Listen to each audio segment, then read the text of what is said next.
So this week's theme is hope, which I find it so beautiful because there's so many prominent stories in the Bible that talk to hope.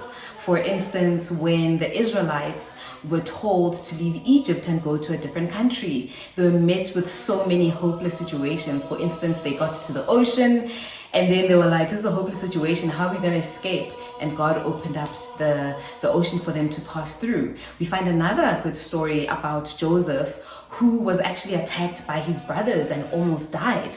That looked like a hopeless situation because after that they even sold him so that he could go to Egypt. But God not only used that situation to make him depend on him, he also ultimately ended up in a very prominent position. So what does that mean for us? Now, I don't know what you've been going through in this 21 days lockdown or just in life generally, but I think one thing that we do need to remember is that as long as God wakes us up every morning, his plan has not changed.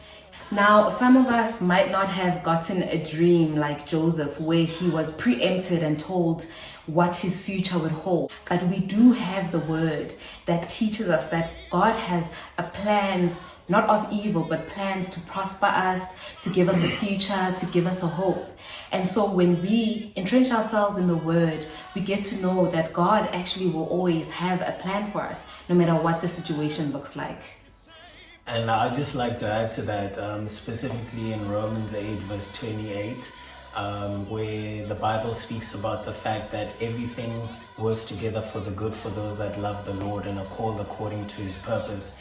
And we find ourselves in a very precarious time and situation where we don't know how to deal with all of these things that are happening, not only in our lives, but in the outside life as well, at work, etc.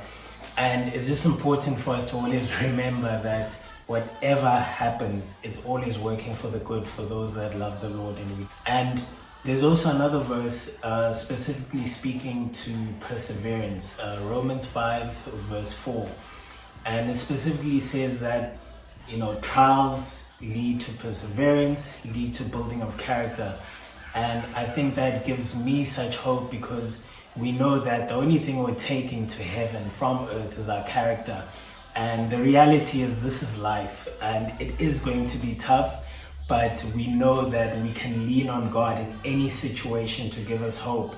And especially like Zoe said, if we keep on sticking our nose in the word, there's no way we can go wrong. We'll always be strengthened by our Father. So the verse I also want to leave you with, I think as you can see, Romans has been a prominent book for hope, is Romans 8 verse 24 and 25, which says, "For in this hope we are saved, but hope that is seen is not hope at all. Who hopes for what they already have?"